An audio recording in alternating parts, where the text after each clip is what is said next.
নমস্কার, আপনার রায় অনুষ্ঠানে আমি মৌপি আপনাদের সবাইকে স্বাগত জানাই। আপনার রায়ের শুরুতে আজকে যদি জাস্ট মাস তিনেক আগে আপনাদের নিয়ে যায়, যদি দিল্লিতে নিয়ে যায়, যদি সংসদ ভবন চত্বরে নিয়ে যায়, সংসদ ভবনের ভেতরে নিয়ে যায়, তাহলে আপনাদের মনে থাকবে যে পিগাসাস ইস্যুতে যখন তোলপাড় সংসদের ভেতরে এবং বাইরে, তখন একটা বিজেপি বিরোধী ফ্রন্টের একটা অবয়ব সেটা কোথাও উঠে আসছিল এবং সেখানে দাঁড়িয়ে আমরা দেখলাম মমতা বন্দ্যোপাধ্যায় তিনি দিল্লি গেলেন, সোনিয়া গান্ধীর সঙ্গে তার বৈঠক হলো, সেখানে উপস্থিত ছিলেন রাহুল গান্ধী। তিনি বিজেপি বিরোধী জোটের পক্ষে সঙ্গে তার বৈঠক হলো, সেখানে উপস্থিত ছিলেন রাহুল গান্ধী। তিনি বিজেপি বিরোধী জোটের পক্ষে সওয়াল করলেন। অন্যদিকে আমরা দেখলাম যে পেগাসাস ইস্যুতে অভিষেক বন্দ্যোপাধ্যায়ের পাশে দাঁড়ালো কংগ্রেস। সংসদের ভেতরে বাইরে সেই ঐক্যের চেহারাটা একটু একটু করে স্পষ্ট হচ্ছিল, যদিও সেই সময় বিজেপি এবং রাজনৈতিক মহলের একটা অংশ তারা প্রশ্ন তুলছিলেন যে এখনো দিল্লি অনেক দূর, কারণ শেষ অবধি জোটের একদম ফ্রন্টে, একদম স্টিয়ারিং সিটে, ড্রাইভিং সিটে, স্টিয়ারিং বেলে কে থাকবে সেটা নিয়ে মতৈক্য হওয়া এত সহজ নয়। 3 মাস পেরোনোর পর কি সেই যে প্রশ্নটা সেটাই জোরালো হচ্ছে? পরিপার্শ্ব অন্তত সেরকম ইঙ্গিত দিচ্ছে, কারণ কোনো রকম রাগঢাক না করে তৃণমূল কংগ্রেস সরাসরি বুঝিয়ে দিচ্ছে যে বিজেপি বিরোধী প্রধান শক্তি হওয়ার যোগ্যতা কংগ্রেসের নেই, এমনটাই তাদের দাবি। এ নিয়ে আমরা আলোচনা করব। আমাদের সঙ্গে সরাসরি রয়েছেন তৃণমূল কংগ্রেসের পক্ষ থেকে ওমপ্রকাশ মিশ্র, বিজেপির পক্ষ থেকে সৌরভ শিকদার, কংগ্রেসের পক্ষ থেকে সৌম্য আইচি রায় এবং রয়েছেন রাজনৈতিক বিশ্লেষক শুভময় মৈত্র। আপনাদের সবাইকে স্বাগত জানাই। আমি শুরুতে একবার দেখাবো মমতা সোনিয়া বৈঠকের পর প্রায় 3 মাস পার। এই 3 মাসে বিজেপি বিরোধী ফ্রন্টের বলটা 1 ইঞ্চিও গড়ায়নি, আর তা নিয়ে চলছে দায় চাপানোর খেলা। সব দায় কংগ্রেসের ঘাড়ে চাপাচ্ছে তৃণমূল। কংগ্রেসের পাল্টা অভিযোগ, বিজেপিকে সুবিধে করে দিতেই তৃণমূলের এই ছলনার রাজনীতি।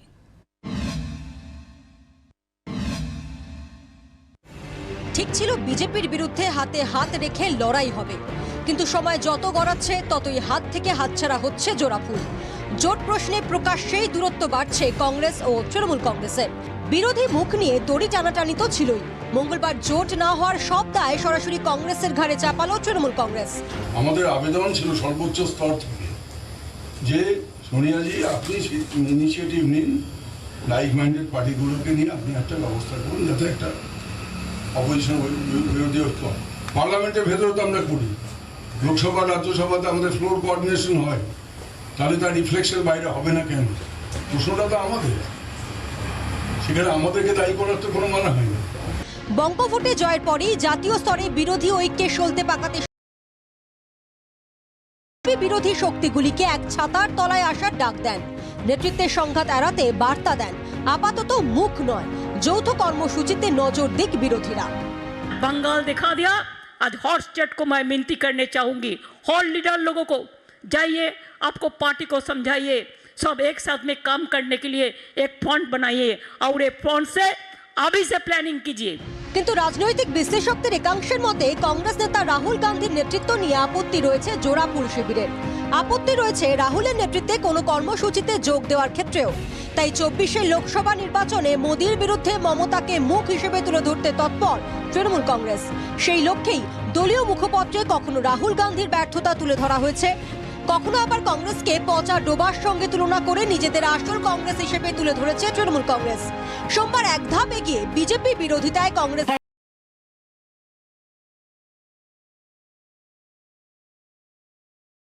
শিবির। মমতাজি নিজে কেন বলছেন না ন্যাশনাল মিডিয়ায় এসে যে আমি কংগ্রেসের জন্য অপেক্ষা করেছি, কংগ্রেস কথা বলেনি, কংগ্রেস তাই আমাকে বাধ্য এটা করতে হয়েছে? তার আলাল দালাল দিয়ে বলাছেন কেন? কংগ্রেসকে দুর্বল করে বিজেপিকে হারানো যাবে কোন যুক্তিতে? राजनीतिक दलों को जरूर अपने पुराने व्यवहार और इतिहास को लेकर अंतरात्मा में झांककर देखने की आवश्यकता है कि क्या वो अपने कार्यकलाप से भाजपा को मजबूती तो नहीं दे रहे या भाजपा को कवर फायर तो नहीं दे रहे। লক্ষ্য 24, লক্ষ্য বিজেপিকে ঠেকানো, কিন্তু কার হাতে থাকবে বিরোধী নেতৃত্বের ব্যাটন? জোট প্রশ্নে ক্রমেই জট বাড়ছে সোনিয়া ও মমতার দলে। ব্যুরো রিপোর্ট, জি 24 ঘন্টা।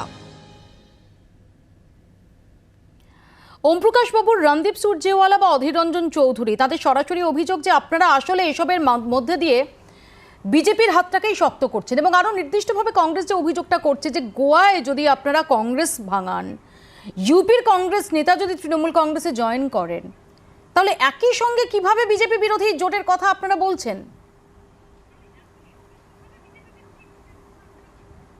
হ্যাঁ দেখুন, অবান্তর কথা বলে কি লাভ আছে? বিএসপির এমএলএদেরকে কংগ্রেসে কেন জয়েন করানো হয়েছে? আম আদমি পার্টির এমএলএদের পাঞ্জাবে কেন কংগ্রেসে জয়েন করানো হয়েছে? কানাইয়া কুমার সিপিআই লিডারকে তাকে কেন কংগ্রেসে জয়েন করানো হয়েছে? তারকেশ্বর স্থান আর তারাপুরে কেন আরজেডির বিরুদ্ধে কংগ্রেস প্রার্থী দিয়েছে? কেন উত্তরপ্রদেশে আর কি অখিলেশ যাদবকে নেতৃত্বকে না মেনে নিয়ে কংগ্রেসে ওখানে অখিলেশ যাদবের বিরুদ্ধে প্রচার করছে? অর্থাৎ প্রত্যেকটা রাজনৈতিক দলের তাদের নীতি নির্ধারণ করবার ক্ষমতা রয়েছে এবং তারা সেটা তাদের দলকে কিভাবে বিস্তার করবে সেটা স্থির করবে। অপোজিশন ইউনিটির কনটেক্সটে বলি, স্পষ্টভাবেই বলি, যে মমতা বন্দ্যোপাধ্যায় বলেছিলেন যখন সোনিয়া গান্ধীর সঙ্গে মিটিং হয়েছিল, স্পষ্টতই যে যারা বিরোধী রাজনৈতিক দল রয়েছে তাদের সবাইকে সঙ্গে নিয়ে আসা উচিত হবে। সেটা আম আদমি পার্টি হতে পারে, সেটা সিপিআই এমএল হতে পারে, সেটা কোনো সময় হয়তো আকালি দল হতে পারে, সবাইকে সঙ্গে নিয়ে আসতে হবে। কংগ্রেস সুতমার্গ রাখবেটা কেন? এবং তারা বলছে যে আমরা নাকি বিজেপির সুবিধা করে দিচ্ছি। তাহলে আপনি অখিলেশের বিরোধিতা করে উত্তরপ্রদেশে সুবিধা করে দিচ্ছেন না? আপনি তেজস্বী যাদবের অসুবিধা করবার মধ্য দিয়ে আপনি কি বিজেপির সুবিধা করে দিচ্ছেন না? জেডিইউর সুবিধা করে দিচ্ছেন না? বলেছিলেন প্রশ্ন তুলছেন ওম প্রকাশ মিশ্র। না, আমি প্রথম ওম প্রকাশ দাকে একটা কথা বলি যে ভালো যুক্তিটা বলেছেন, যুক্তিটা সুন্দর, কিন্তু আপনি জিজ্ঞাসা করুন যে গত কয়েক বছর ধরে ভোট বাইফার্কেশনের খেলায় কেন অন্যান্য রাজ্যে বিজেপির একটা এমএলএকে কোথায় থেকে ভাঙিয়ে নিয়ে ঢুকিয়েছেন? কোন কোন রাজ্যে? যেখানে পশ্চিমবাংলার বাইরে। এক, দুই, বলছে কংগ্রেস পারবে না। তো আমি একটু জিজ্ঞাসা করতে চাই যে 2014 সাল থেকে 2021 এই সময়কালের কালখণ্ডের মধ্যে রাজস্থান, মধ্যপ্রদেশ, ছত্তিশগড়, পাঞ্জাব, মণিপুর, গোয়া, ঝাড়খণ্ড, তামিলনাড়ু আর গুজরাটে প্রায় হাঁটতে হাঁটতে আমরা ওরা বিজেপি প্রায় হাঁটতে হাঁটতে জিতেছে। আর মহারাষ্ট্রে ওদের জোট সঙ্গীকে মোটামুটি ছিনিয়ে নিয়ে বিজেপির বিজয় রথ আটকে দেওয়া হয়েছে। তো এগুলো কি তৃণমূল কি কংগ্রেস কি ডাউনলোড করে নিয়ে এসছে নাকি গুগল থেকে? তো কটা হচ্ছে যে কথা বলার আগে একটু ভাবতে হবে। 2014 সাল থেকে 2019 সাল পর্যন্ত বলছে কংগ্রেস নাকি পারবে না। কোথা থেকে শিখেছে? অভিষেক বন্দ্যোপাধ্যায় গতকাল দিনহাটায় দাঁড়িয়ে বলেছেন যে 2014 পর থেকে যদি দেখা যায় তাহলে সমস্ত জায়গায় কংগ্রেস বিজেপির কাছে হার স্বীকার করেছে। না, আমি তো তাহলে বলে দিলাম তো যে 8টা স্টেটে কংগ্রেস সরাসরি জয়লাভ করেছে, কোথাও অ্যালায়েন্স পার্টনারের সাথে, কোথাও ডাইরেক্ট। আর পশ্চিমবঙ্গে 2014 সালে মৌপিয়া, তুমি তো বিদগ্ধ পুরনো সাংবাদিক, 2014 সালে বিজেপির সংখ্যা ছিল, আসন সংখ্যা হচ্ছে 285। আর 2019 সালে সেই আসন সংখ্যা হলো 303। বাড়লো কটা? 21টা বাড়ার মধ্যে সব থেকে বেশি বাড়লো কোথায়? 18টা। কোথায়? পশ্চিমবাংলা। গ্রোথ কত? 87%। এখন মুশকিলটা হচ্ছে কি, এদের অঙ্ক একটুখানি ভালো করে দেখলে হয়। ওম প্রকাশ দা কি লড়াই করবেন পরে বলছি। হ্যাঁ, আমি দেখো মৌপিয়া ও তো বললো যে আমার যুক্তিটা খুবই ঠিক, কিন্তু সেই যুক্তির উত্তরটা ও দিল না। না, যুক্তির ইস্যুটা এটা নয় যে কংগ্রেস দল আর কি তারা চেষ্টা করছে না। আমাদের বক্তব্যটা হচ্ছে যে যেখানে মধ্যপ্রদেশে তারা শাসন ক্ষমতায় রয়েছে সেখানে আর কি সরকার পড়ে যাচ্ছে, কর্ণাটকে সরকার পড়ে যাচ্ছে, গোয়াতে 17টা এমএলএ ছিল, এখন সেটা মাত্র 4টা এমএলএতে দাঁড়িয়েছে। মণিপুরে 30টা প্রয়োজনীয় আসন, 28টা আসন, অথচ সরকার গঠন করতে পারলো না। তো তাহলে কংগ্রেসটা এইভাবে কেন জায়গাটাকে ছেড়ে দিচ্ছে বা কেন দুর্বল হচ্ছে? এই প্রশ্নটা করছি, এই কারণেই করছি যে আমরা এটা বলছি যে কংগ্রেস দুর্বল হোক, আমরা বলছি যে কংগ্রেস কেন সবল হচ্ছে না। আর যদি সেটা না হতে পারে তাহলে সবার সঙ্গে যুক্ত হয়ে আলাপ আলোচনার মাধ্যম দিয়ে, সোনিয়া গান্ধী তো বলেছিলেন কোঅর্ডিনেশনের কথা, আজকে প্রায় 3 মাস হয়ে গেল, তো তাহলে কোঅর্ডিনেশন কেন করা হচ্ছে না? আমি এই প্রসঙ্গে প্রকাশ দা আসবো আপনার কাছে। আমি সৌমদা আপনার উত্তর নেব। আমি একটু শুধু সৌরভদের কাছে যাব, কারণ যখন বিরোধী জোট যে প্রস্তাবিত কোট আনকোট সম্ভাব্য বিরোধী জোট, তার এই চেহারাটা যখন ডিবেট শোতে দেখা যাচ্ছে, তখন অন্তত সৌরভ শিকদারের বডি ল্যাঙ্গুয়েজ বলছে যে তিনি এটা উপভোগী করছেন। সৌরভ দা, না মৌপিয়া, দেখো একটা কথা আছে না, যে যখন দুটোই নৌকো ডুবন্ত হয়ে যায়, মানে দুটো ডুবন্ত নৌকো হলে আর দু নৌকোই পা দিয়েও কোনো কাজ হয় না। তো এখন ঠিক আছে, ওম প্রকাশ বাবু ওরা সৌম্যদাদের বলছেন, সৌম্যদারা ওম প্রকাশ বাবুকে বলছেন, কিন্তু আমরা দেখেছি 2019-এও কিন্তু মমতা ব্যানার্জি এইরকম একটা জোটের আহ্বান করেছিলেন লোকসভা নির্বাচনের আগে। তার ফল কি হয়েছিল সারা ভারত দেখেছে। এখন দেখুন, পলিটিক্যাল ট্যুরিজম করছে তৃণমূল কংগ্রেস, করুক, আমরা তো কোথাও তাতে বাধা দিচ্ছি না, আর তারা নিশ্চয়ই করতে পারে, তাদের কাছে আপনারা অনেক ত্রিপুরায় পয়সা বাধা আছে। দিচ্ছেন বলে অভিযোগ, আপনারা গোয়ায় বাধা দিচ্ছেন বলে অভিযোগ, বাধা দিচ্ছেন না কোথায় সৌরভ দা? এক মিনিট আমাকে বলতে দাও। কারণ হচ্ছে দেখো, গোয়াতে এর আগে সৌম্যদাদের পার্টি ছিল, কখনো ক্ষমতায় কখনো আমরা ছিলাম, ওখানে কোনোদিন রাজনৈতিক হানাহানি, রাজনৈতিক মারামারি, পোস্টার ছেঁড়া, ফ্লেক্স ছেঁড়া আগে কোনোদিন হয়েছে?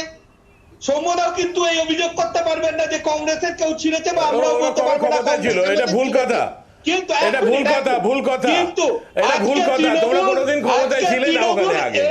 এই তৃণমূল এই সংস্কৃতি পশ্চিমবঙ্গ থেকে ওখানে আমদানি করছে, যেভাবে ওরা এখানে বিরোধীদের সঙ্গে করে অভ্যস্ত, ভাবছে সেই এক নাটক। ত্রিপুরা, সৌরভ দা, ত্রিপুরা সুস্মিতা দেব আজকে অভিযোগ করছেন যে ত্রিপুরায় গণতন্ত্র ভুলুণ্ঠিত হচ্ছে।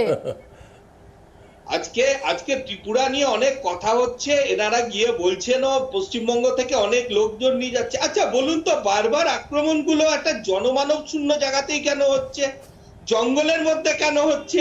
যেখানে প্রেস মিডিয়া থাকছে তার সামনে কেন কোনো আক্রমণ হচ্ছে না? মানে চিত্রনাট্যটা একটু দুর্বল মনে হচ্ছে নাকি? সুতরাং আজকে সারা সর্বভারতীয় রাজনীতির পরিপ্রেক্ষিতে এনারা আগে ঠিক করুন কে কার লিডার।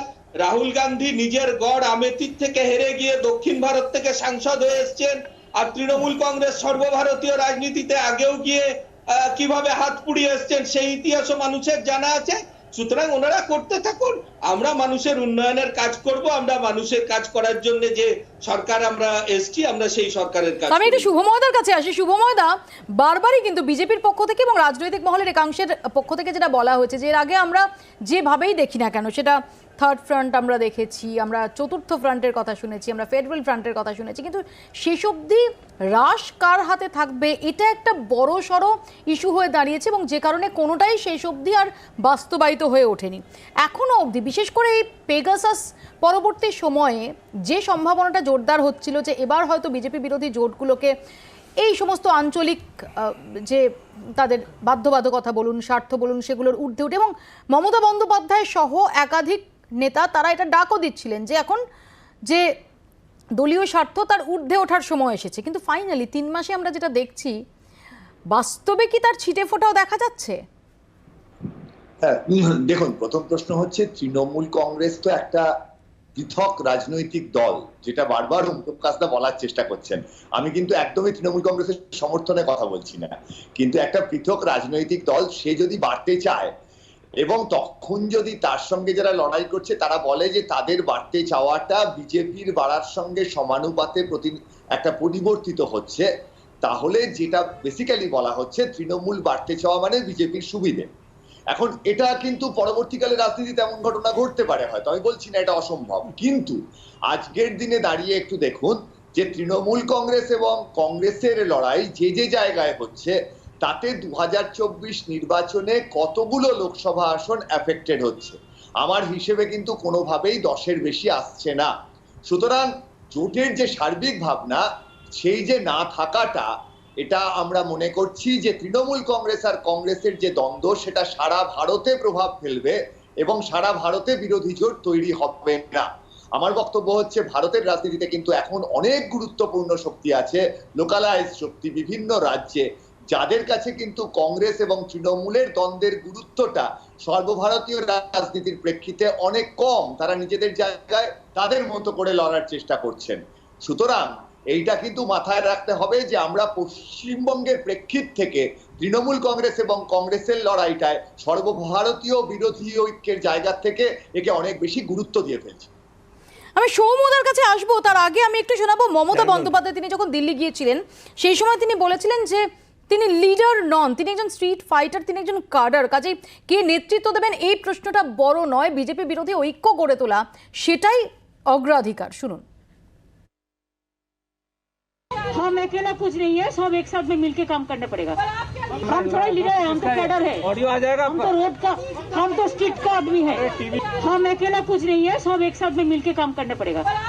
हम थोड़ा लीडर है, हम तो कैडर है, ऑडियो आ जाएगा, हम तो रोड का, हम तो स्ट्रीट का आदमी है। সৌম্যদা, মমতা বন্দ্যোপাধ্যায় তো দিল্লিতে দাঁড়িয়ে বলেছিলেন যে লিডার হওয়ার প্রশ্ন নেই, সবাই কাডার, স্ট্রিট ফাইটার তিনি, এবং বিজেপি বিরোধী জোটটা সেটাই প্রায়োরিটি। না, তৃণমূল কংগ্রেস যেটা বলছে, যে অভিযোগটা করছে যে আসলে আপনারা ইনিশিয়েটিভ নেননি, এই যে 3 মাসে যে বিজেপি বিরোধী ঐক্যটা একটা অবয়ব পেল না, তার দায়টা কিন্তু কংগ্রেসের উপরই চাপাচ্ছে তৃণমূল কংগ্রেস। সেটাই তো বারবার বলছি যে যতগুলো শব্দ ওমপ্রকাশ দা বা তৃণমূল কংগ্রেস ব্যবহার করবেন তার মধ্যে 80% কংগ্রেসের বিরুদ্ধে, যারা বিজেপির বিরুদ্ধে লড়ছে, আর 2% বা 20% ব্যবহার করবেন হচ্ছে বিজেপির বিরুদ্ধে। এটাই তো ওনাদের রাজনৈতিক লাইন। 1, 2, ওমপ্রকাশ দা একটু আগে একটা কথা বলছিল যে আমি ওমপ্রকাশ দাকে জিজ্ঞাসা করছি যে আপনারা বিজেপি বিরোধিতা করবেন তো খুব ভালো কথা, করুন না। আপনি আমাকে একটা উত্তর দিন যে গত 2014 সাল থেকে 2020 সাল পর্যন্ত যে এতগুলো বিল পাস হলো পার্লামেন্টে, সেখানে আপনাদের সাংসদরা কেন সিএ এনআরসিতে ভোট দিল না?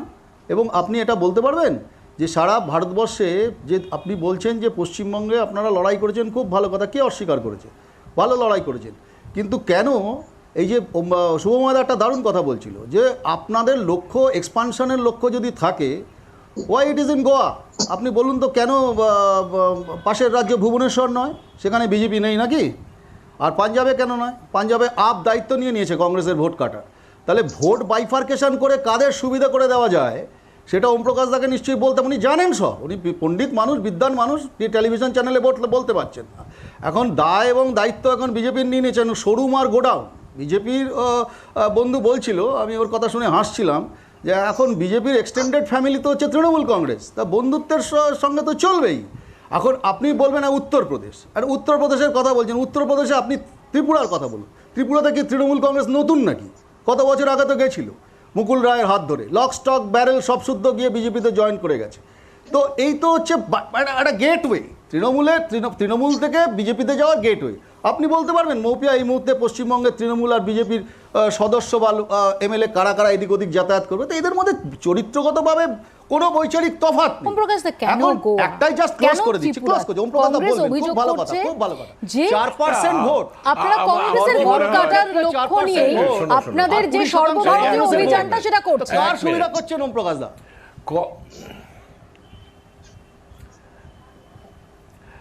উত্তরপ্রদেশে কংগ্রেস কার সুবিধা করছে সেটার উত্তর কিন্তু আমি পেলাম না। বিহারে কার সুবিধা করছে কংগ্রেস সেটা উত্তর পেলাম না। আমিও তো পেলাম না যে 8টা রাজ্যে কংগ্রেস লড়াই করেছে, জিতেছে। আপনি কি করে ক্লেম করছেন যে ইউ আর দ্য ফাইটার? আপনি বিজেপির বিরুদ্ধে লড়ছেন, আমিও তো উত্তর পেলাম না ওমপ্রকাশ দা। না না, ঠিক আছে, আমি ক্লেম করছি না, আমি মাঝখানে বলো না প্লিজ। শোনো, গোয়াতে এবং ত্রিপুরাতে এই দুটো রাজ্যে বিজেপির শাসন রয়েছে। গোয়াতে কংগ্রেসের শাসন হওয়া উচিত ছিল, করে উঠতে পারোনি। সমস্ত এমএলএ গুলি তারা গেছে বিজেপিতে। তুমি তৃণমূলকে দোষ দিচ্ছিলে তো, কোথাও কি বিজেপির এমএলএ রা আসছে তৃণমূলে? মাঝখানে বলো না প্লিজ, কার সুবিধা হবে ওমপ্রকাশ দা? আরে ভোট বাইফার্কেশন অনেক পরে, আমি এইরকম ভাবে আলোচনা করতে অভ্যস্ত নই। আপনি বলুন please. Soumya, can you just keep quite?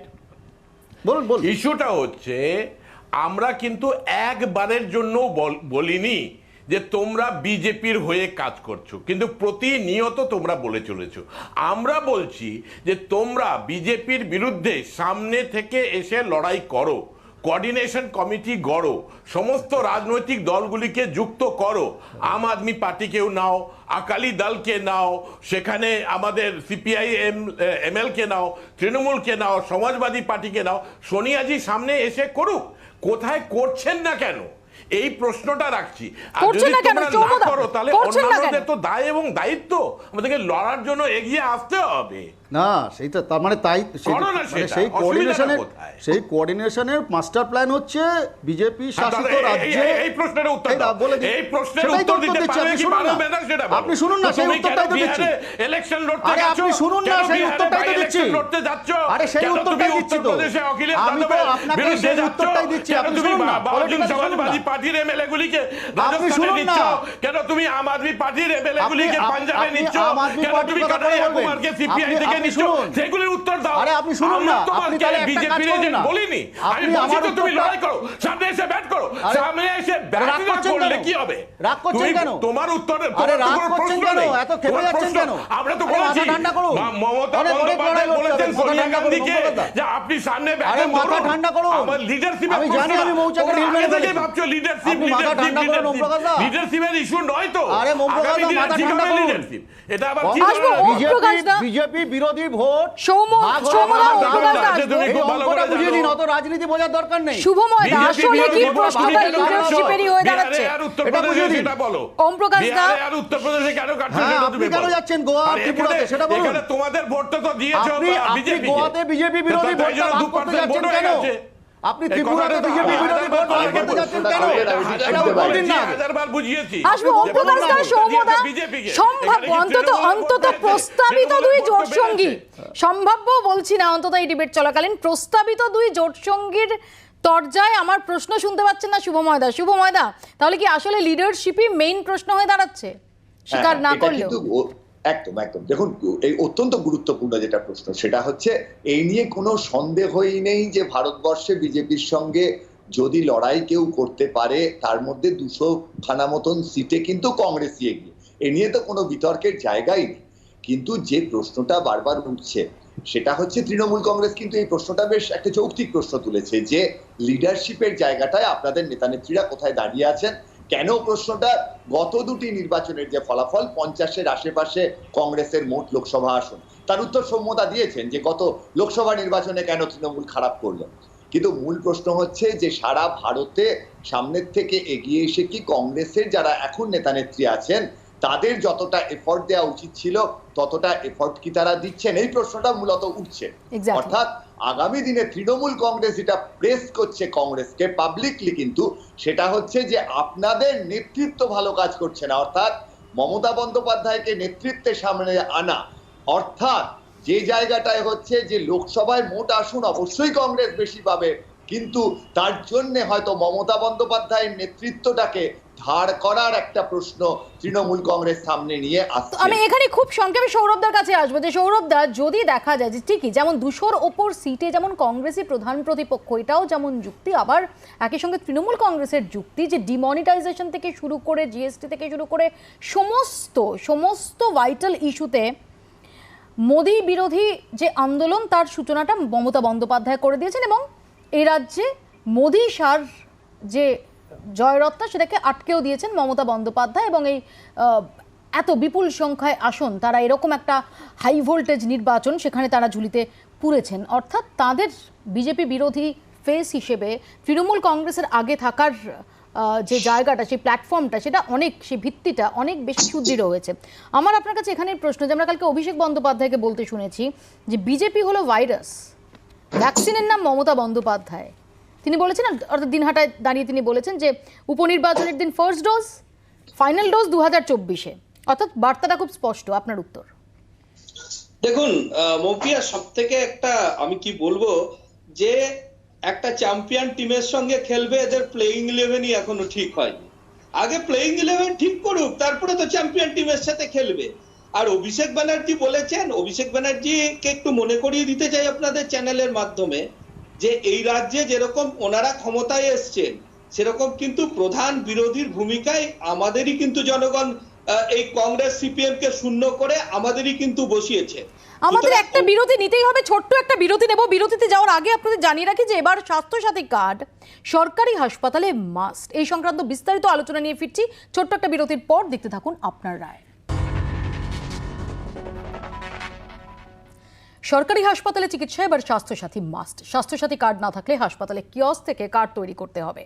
নয়া নির্দেশিকা স্বাস্থ্য দফতরের, আর নয়া নির্দেশিকা ঘিরে বেশ কিছু প্রশ্ন চিকিৎসক স্বাস্থ্য বিশেষজ্ঞদের। স্বাস্থ্যসাথী ছাড়া সরকারি হাসপাতালে ভর্তি নয়। মঙ্গলবার নয়া নির্দেশিকা স্বাস্থ্য দপ্তরের নির্দেশিকায় বলা হলো, সরকারি হাসপাতালে ভর্তিতে স্বাস্থ্যসাথী কার্ড থাকা বাধ্যতামূলক।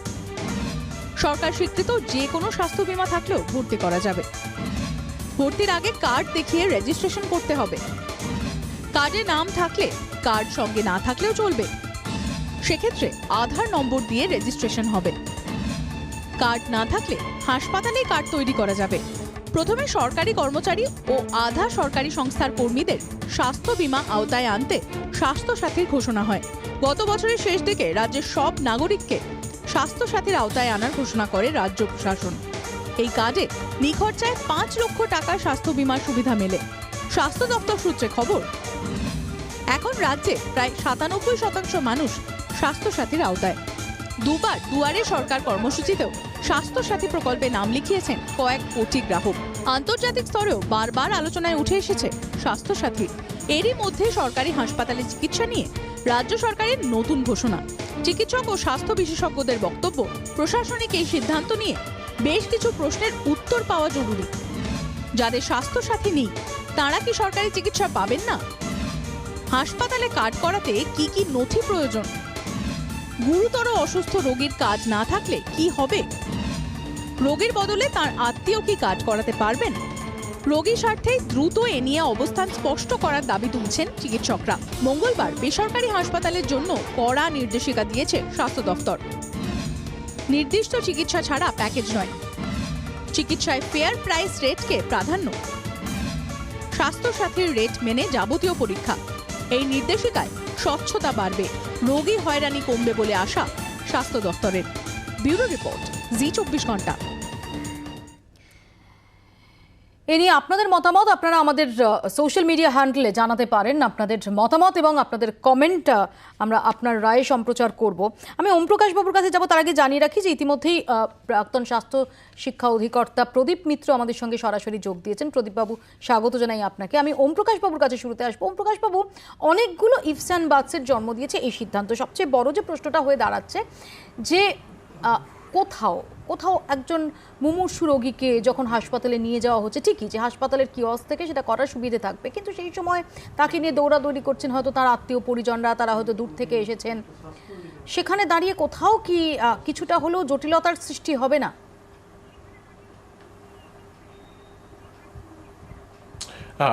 মৌপিয়া, প্রথমেই আর কি আমাদের এটা রেখাঙ্কিত করা উচিত এবং সেটা খুব প্রয়োজনীয় যে পশ্চিমবঙ্গে যে স্বাস্থ্যসাথী প্রকল্প, এটা একটা অভূতপূর্ব সাফল্যমণ্ডিত প্রকল্প এবং পশ্চিমবঙ্গের জনসংখ্যার প্রায় 97%, আমি হয়তো ভুলও বলতে পারি, প্রায় 97% ইতিমধ্যে আর কি কাভার্ড, এটার মধ্যে কাভার্ড এবং অন্যান্য যারা সরকার তো, এবং এটাকে আরও বেশি করে রেগুলারাইজ করবার জন্য এবং যারা বাদ পড়ে গেছেন তাদেরকেও যাতে এটার আয়ত্তে নিয়ে আসা যায় তার জন্য বেশ কিছু পদক্ষেপ ঘোষণা করা হয়েছে। তার মধ্যে অন্যতম উল্লেখযোগ্য যেটা আজকে আমরা আলোচনা করছি। আমি তোমার সঙ্গে একমত যে প্রাথমিকভাবে মনে হতে পারে যে কিছু কিছু ক্ষেত্রে কি করণীয় হবে, কিন্তু এখানে একটা ফ্লেক্সিবল অ্যাপ্রোচ গভর্নমেন্টের নোটিফিকেশনে রয়েছে এবং যেই রকমের প্রশ্নগুলি সামনে আসবে সেগুলির উত্তর অতি অবশ্যই এই ফ্রেমওয়ার্কের মধ্যেই পাওয়া যাবে। তবে লং টার্মের জন্য ইউনিভার্সাল হেলথ কেয়ারের এত ভালো আর বড় পদক্ষেপ পৃথিবীর কোথাও নেওয়া হয়েছে বলে আমি মনে করি না। এটা একটা দারুণ যুগান্তকারী পদক্ষেপ এবং সেটাকে আরো করতে হবে। আমার মনে হয় আমি ওমপ্রকাশদার কথা শুনছিলাম, কিন্তু আমার মনে হয় এটা একটা অত্যন্ত হঠকারী সিদ্ধান্ত এবং এই দুয়ারে সরকার যে কতটা ব্যর্থ সেখানে কিন্তু এটাতে আবার প্রমাণ হয়ে যাচ্ছে। কারণ একটা স্বাস্থ্যসাথী কার্ড আজকে 80% প্রাইভেট হাসপাতালে নেয় না, বা নিলেও তার সমস্ত সুযোগ সুবিধা পাওয়া যায় না। আর সেখানে আজকে একটা হাসপাতালে, সরকারি হাসপাতালে এটা বাধ্যতামূলক হঠাৎ করে দেওয়া, পুরোপুরি ইমপ্লিমেন্ট করার আগে এতে সাধারণ মানুষের হয়রানি বাড়বে। এটা কোন উদ্দেশ্য নিয়ে সরকার করেছে, কেন করেছে জানি না, কিন্তু এতে পরিকল্পনার অভাব একদম সুস্পষ্ট এবং মানুষের এতে অসুবিধা হবে।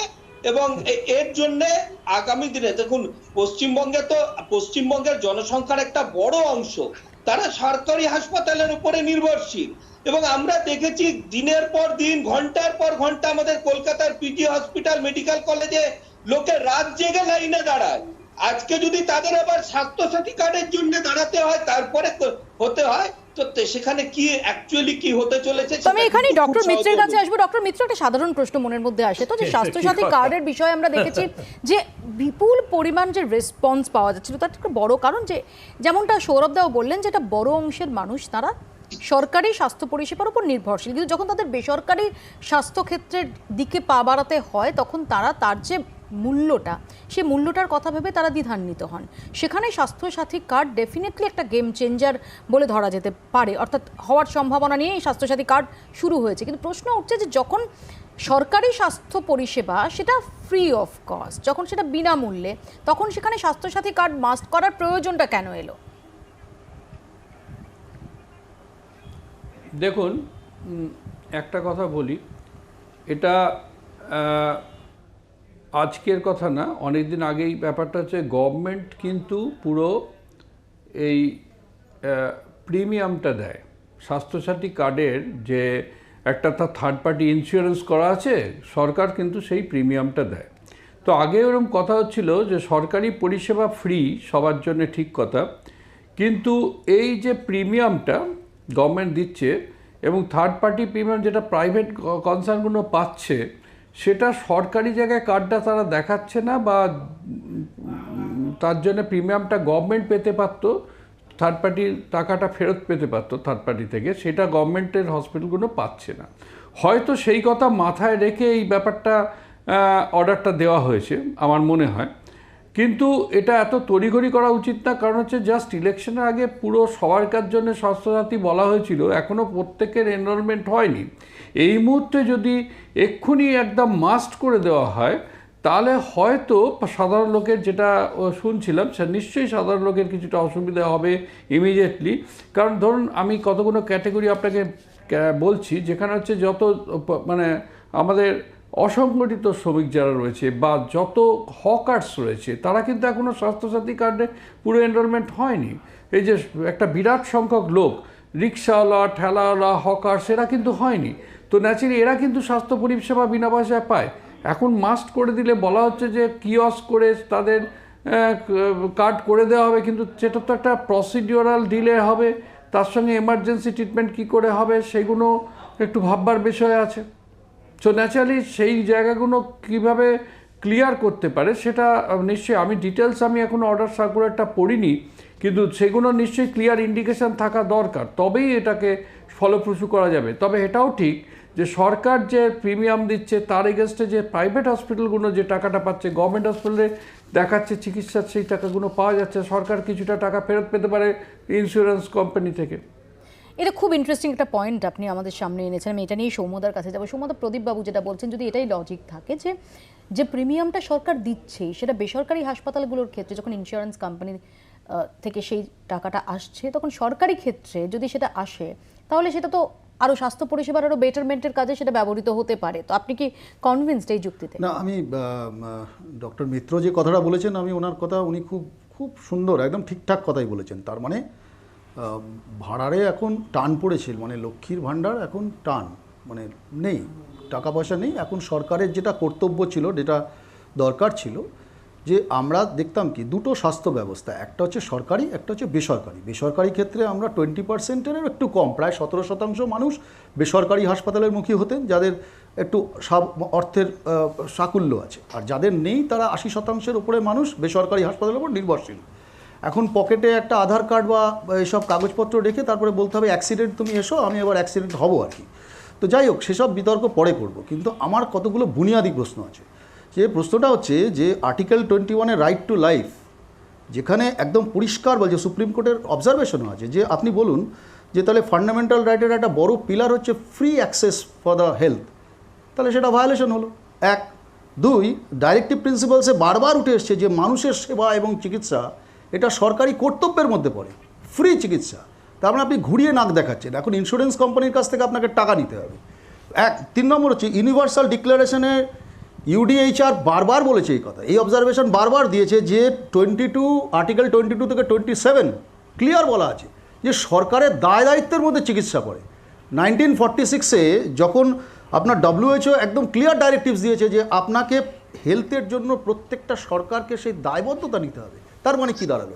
আপনি 80% মানুষকে বাধ্যতামূলকভাবে সরকারি হাসপাতালে আপনি ইন্স্যুরেন্স করতে বাধ্য করছেন, আপনি সেই চিকিৎসার ব্যবস্থার মধ্যে ফেলছেন। আপনি ভাবুন, একটা এমার্জেন্সির মানে ডাক্তারবাবু আছেন এখানে, উনি বলতে পারবেন যে আমরা গ্রামে গঞ্জ থেকে ঘুরে ফিরি রাতের অন্ধকারে মৌপিয়া, যে সরকারি হাসপাতালে এমনি গ্রামের পরিষেবা খারাপ, তারপরে এই সরকারি হাসপাতালে কত রুগীকে যেতে হয় তার ধারণা আছে? আমি ওমপ্রকাশ বাবুর উত্তর দেব। ওমপ্রকাশ বাবু অনেকগুলো প্রশ্ন, অনেকগুলো সংশয়ের জায়গা ব্যক্ত করেছেন সৌম্যদা। ভাড়ারে কি এখন অপ্রতুল টাকা ঘুরিয়ে ইন্স্যুরেন্স কোম্পানি থেকে নিতে হবে। ওমপ্রকাশ বাবু, এখন হচ্ছে সৌম্যদা অনেকগুলো সংশয়ের জায়গা ব্যক্ত করেছেন। ওটা শেষ হয়ে আমি শুনেছি। ইনফ্যাক্ট সৌম্য যে প্রশ্নগুলি করেছে আমার মনে হলো যে খুব ঠিক বলেছে। Universal declaration of human rights 10 December 1948, article 21 constitution of India, in fact সেটাই পশ্চিমবঙ্গে ইমপ্লিমেন্টেড হচ্ছে, যেটা পৃথিবীর বেশিরভাগ জায়গায় বেশিরভাগ দেশে নেই, এই ভারতবর্ষের কোনো রাজ্যেও নেই, সেটা হচ্ছে। এইবার হচ্ছে প্রসিডিউরাল ইস্যু। সেই ইস্যুটা ডক্টর মিত্রও বললেন, কথাটা ঠিকই যে ব্যবস্থাটা এমনভাবে করতে হবে যাতে সবার কাছে স্বাস্থ্যসাথী কার্ডটা পৌঁছে যায়। স্পষ্টতই বোঝা যাচ্ছে যে 3% লোকের কাছে নেই, আর এটা হতেই পারে যে সবাই আমরা ক্যারি করছি না, কিন্তু সেটা হচ্ছে প্রসেস আর প্রসিডিউরাল ব্যাপার। আমি শিওর, আর আমি নোটিফিকেশনটা পড়েছি, এবং এই দুটো প্রশ্নেরই উত্তর অতি অবশ্যই রাজ্য সরকার করবে। সরকারি হাসপাতাল থেকে যাতে স্বাস্থ্য সাথী কার্ড নেই বলে কাউকে ফিরিয়ে দেওয়া হবে না, সেটা লক্ষ্য নয়। লক্ষ্যটা হচ্ছে যাতে সবার স্বাস্থ্য সাথী কার্ডটা থাকে, যার ফলে লং টার্ম প্ল্যানিং করতে সুবিধা হবে, কম্পিউটারাইজ করতে সুবিধা হবে। আরও কিছু প্ল্যান আছে যেটা এখানে আমি এখন বলতে চাইছি না, এটা গভর্নমেন্টের ইস্যু, কিন্তু আমি তার সঙ্গে পরিচিত। অর্থাৎ প্রত্যেকেরই কিন্তু একটা লং টার্ম সাইকেলে আর কি কার কি রোগ হয়েছে, কে কখন চিকিৎসা পাচ্ছে, তার কিন্তু সাধারণ মানুষের যে কয়েক ঘন্টা আগেই তো এই সিদ্ধান্ত আসবো। আমি এক্স্যাক্টলি সৌরভদা যে প্রশ্নটা তুলছেন, শুভময়দার কাছে আমি এখানে আসি। একদম আপনি সৌরভদা যেটা বলছেন, এই প্রশ্নটা কিন্তু বেশ কিছু সাধারণ মানুষ যাদের সঙ্গে এই গত ঘন্টা 2-3-এর মধ্যে কথা বলা সম্ভব হয়েছে, অনেকেই বলছেন এক হচ্ছে যে কোথাও দালাল চক্র সক্রিয় হবে না, তো 1-2 তাদের প্রশ্ন যে এমনিতেই বিভিন্ন সব নয়, ডেফিনেটলি প্রশাসনের তরফ থেকেও বারবার বার্তা থাকে, বারবার সতর্ক করা হয়, কিন্তু তা সত্ত্বেও বেশ কিছু ক্ষেত্রে দেখা যায় যে বিভিন্ন সরকারি হাসপাতাল থেকে যে রোগী ফেরত পাঠিয়ে দেওয়া, রোগীকে না নেওয়ার একটা প্রবণতা, সেখানে কোথাও এটা একটা অজুহাত হয়ে যাবে না? তো এই প্রশ্নগুলো অনেকেই করছেন। শুভমতা, কি মনে হয় প্রশ্নগুলো কি সত্যি অমূলক না ভাবার জায়গা আছে? একদম পরিষ্কার যে প্রশ্নটা করা হচ্ছে সেটা হচ্ছে এই ঘটনাটা ঘটার ফলে আমাদের বর্তমানে একজন সাধারণ মানুষ যে ধরনের সুবিধা পেতেন, এই ঘটনাগুলো ঘটার ফলে তার অসুবিধা কতটা হবে, এবং অবশ্যই শুরুর দিকে কিছু মানুষের অসুবিধা হবে, এবং সেটা কত শতাংশ। এটাই হচ্ছে সোশ্যাল এক্সপেরিমেন্ট। অর্থাৎ তৃণমূল কংগ্রেস অন্তত রাজনৈতিকভাবে যেটা বোঝানোর চেষ্টা করছে সেটা হচ্ছে যে একেবারে সরকারিভাবে আমাদের রাজ্যের মানুষকে একটা হিসেবের মধ্যে আনো, এবং তারপর যদি সম্ভব হয়, যেহেতু তারা একটা প্রিমিয়াম পে করছেন, সরকারি স্বাস্থ্য ব্যবস্থার মধ্যেও সেই প্রিমিয়াম থেকে কিছু অর্থ যদি পাওয়া যায় সেটা আনার চেষ্টা করা। এই হচ্ছে সোশ্যাল এক্সপেরিমেন্টটা। এবার প্রথম কয়েকদিন কি জায়গায় বিষয়টা গিয়ে দাঁড়ায়, যেমন এই সোশ্যাল এক্সপেরিমেন্টের ভালো দিক আছে, খারাপ দিকও আছে। ধরুন খারাপটা বলি, যে হয়তো অনেক সময় কার্ড নিয়ে কোনো একটা নার্সিং হোমে গিয়ে আগে সেখানে সুযোগ পাওয়া যাচ্ছে না, আর বিচার জলদি কমপ্লেন আসছে। আবার অন্যদিকে এখন হয়তো সরকারি হাসপাতালে এসে কার্ডটা নেই, অসুস্থ মানুষ, দেরি হয়ে গেল। এই সমস্যাগুলো কিন্তু একেবারে রাজ্য সরকারকে প্রশাসনিক স্তরে দেখতে হবে তারা কতটা ইমপ্লিমেন্ট করতে পারছেন। ওমপ্রকাশ দা আছেন, নিশ্চয়ই এই কথাগুলো ওমপ্রকাশ দার মাধ্যমেও সরকারের কাছে পৌঁছবে। আমি শুনে নেব একবার মানস গুমটা, চিকিৎসক সংগঠনের নেতা, তিনি কি বলছেন। একদম যদি বলেন যে এটা একটা ভয়ঙ্কর দিকে আমাদের স্বাস্থ্য ব্যবস্থা চলে যেতে পারে, এবং এরকম আশঙ্কাই আমরা করেছিলাম যখন স্বাস্থ্যসাথী কার্ড চালু হয়, তার আগে যখন আয়ুষ্মান ভারত চালু হয় তখন থেকেই আমরা বলছি যে দুটো সরকারই ওই স্বাস্থ্য ব্যবস্থাটাকে নিজের ঘাড় থেকে নামিয়ে বিমা কোম্পানির হাতে তুলে দিচ্ছে এবং আমার সরকারি কোষাগার যেটা দিয়ে আমার স্বাস্থ্য পরিকাঠামো অনেক উন্নত করা যেত সেইটা ঘুরিয়ে বিমা কোম্পানির হাতে দিয়ে দিচ্ছে। এর মধ্যে অনেক প্রশ্ন আছে যে প্রশ্নগুলোর উত্তর এই অ্যাডভাইসারিটার মধ্যে নেই, যে স্বাস্থ্যসাথী কার্ড মাত্র 5 লাখ টাকা, সেটা 1 বছর গোটা পরিবারের জন্য। শুনলেন ওমপ্রকাশ বাবু, খুব সংক্ষেপে আপনার উত্তর নেব। না, আমি শুনেছি ওনার বক্তব্যের সঙ্গে আমি মানে অনেকবার শুনেছি উনি যেই ধরনের অলীক কথা বলছেন তার কোনো বাস্তব ভিত্তি নেই। পশ্চিমবঙ্গে যে স্বাস্থ্য ব্যবস্থা সেটা দিনের পর দিন উন্নতি হচ্ছে এবং শুধু তাই নয়, সরকারি যে পৃষ্ঠপোষকতা সেটা বেড়েই চলেছে। কাউকে কিন্তু এখানে প্রিমিয়াম দিতে হয় না। আলোচনাটা এমন ভাবে হচ্ছে যেমন কি জনগণকে প্রিমিয়াম দিতে হচ্ছে, সরকার সেই প্রিমিয়াম নিঃসন্দেহে এর একটা দেয় পজিটিভ দিক আছে, আবার একই সঙ্গে সাধারণ মানুষের মধ্যে থেকে বেশ কিছু সংশয়ের দিক উঠে আসে, তারা তাদের সংশয় ব্যক্ত করছেন। আপনি তাদের কি বলবেন যে সত্যি কি এই সংশয়গুলোর ভিত্তি রয়েছে? একদম ভিত্তি আছে, ঠিক কথা। কারণ হচ্ছে যে ডাক্তার মানস গুমটা যেটা বলেছে, পয়েন্টটা কিন্তু একদিক দিয়ে ঠিক। 5 লক্ষ টাকা যে বিমার এটা সেটা গোটা ফ্যামিলির জন্যে সীমাবদ্ধ, এবং স্বাস্থ্যসাথী কার্ডটা মাস্ট করার পর বাকি খরচাটা কি হবে? সরকারি হসপিটালে এখন কেন ক্যান্সারের চিকিৎসা যেখানে 50 লক্ষ টাকাও যদি খরচা হয় সেটা সরকার দিচ্ছিল, যে কোনো বেশি দামে ওষুধ সে বিনা পয়সায় পাচ্ছিল, সেইখানে 5 লক্ষ টাকার যে কার্ডে সীমাবদ্ধ হোল ফ্যামিলি, তাহলে একটা লোকের যদি খরচা যদি 10 লক্ষ টাকা হয় সেখানে কে বিয়ার করবে বা সেখানে কি সিস্টেম, সেটা যদি ক্লিয়ার না করা যায় তাহলে কিন্তু এই সমস্যাটা আলোকপাত করতে পারবেন ওমপ্রকাশ বাবু? আমাকে বিরতিতে যেতেই হবে। আলোকপাত করতে পারবেন যে ধরা যাক একজনের দেখুন 10 লক্ষ টাকা খরচ হলো বা 15 লক্ষ টাকা। খুব সহজ উত্তর হচ্ছে, তোমার মনে থাকবে স্বাস্থ্য সাথী কার্ড যখন সার্বজনীন করা হলো এই বাংলায়, অনেক প্রশ্নগুলি এসেছিল অতি অবশ্যই। আজকে কিন্তু গত 2-3 মাসে দেখবে সেই প্রশ্ন কিন্তু খুবই সীমায়িত হয়ে গেছে। আগামী দিনে যেই প্রসিডিওরের কথা বলা হচ্ছে ওটা আরও স্ট্রেংথেন্ড হবে। আর এইরকম কোনো কিছু হবে না যে এটা একটা সাবস্টিটিউশন হলো, যে ফ্রি চিকিৎসা পাওয়া যাচ্ছে সেটাকে সাপ্লিমেন্ট করা, সেটাকে স্ট্রেংথেন করা, সেটাকে রেগুলারাইজ করার সেই ব্যবস্থাটা হলো। এটাই আশা করব যে স্বাস্থ্যসাথী যেটা একটা ভরসার জায়গা হয়ে দাঁড়িয়েছে, আম জনতার কাছে যেটা একটা ভরসার জায়গা হয়ে দাঁড়িয়েছে, অন্তত এই সিদ্ধান্তে সেটা পজিটিভ দিকেই যাবে। এই যে আশঙ্কা সংশয়, এবং যে আশঙ্কা সংশয়ের জায়গাটাকে এখনই হয়তো সেইভাবে উড়িয়ে দেওয়া যায় না, কিন্তু তার সত্ত্বেও আমরা আশা করব যে ভবিষ্যতে যদি সেটা অমূলক প্রমাণিত হয় তাহলে তার থেকে স্বস্তির আর কিছু নেই। আপাতত একটা ছোট্ট বিরতির পর এই প্রসঙ্গে আপনারা কি মতামত জানাচ্ছেন আপনাদের শোনাবো। ফিরে আসছি, দেখতে থাকুন আপনারা। আপনারা একদম শেষ পর্যায়ে চলে এসেছি। আমরা এই স্বাস্থ্যসাথী কার্ড নিয়ে যে নতুন নির্দেশ এই সম্পর্কে আপনাদের মতামত জানতে চেয়েছিলাম। সোশ্যাল মিডিয়া হ্যান্ডেল মারফত যে মতামত আমরা জানতে চেয়েছিলাম, আমাদের প্রশ্ন ছিল স্বাস্থ্যসাথী কার্ডের নতুন নিয়মে চিকিৎসা কি সহজলভ্য হবে? ইন্টারেস্টিংলি 56% মানুষ মনে করছেন হ্যাঁ সহজলভ্য হবে, 44% মানুষ মনে করছেন না সহজলভ্য হবে না।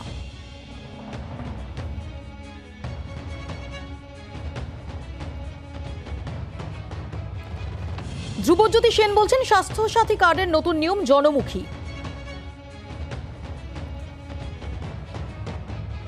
প্রদীপ ঘোষ মল্লিক বলছেন নিয়ম যদি ঠিকঠাক চলে সাধারণ মানুষ সরকারের জনমুখী প্রকল্পের সুবিধা ভোগ করবে।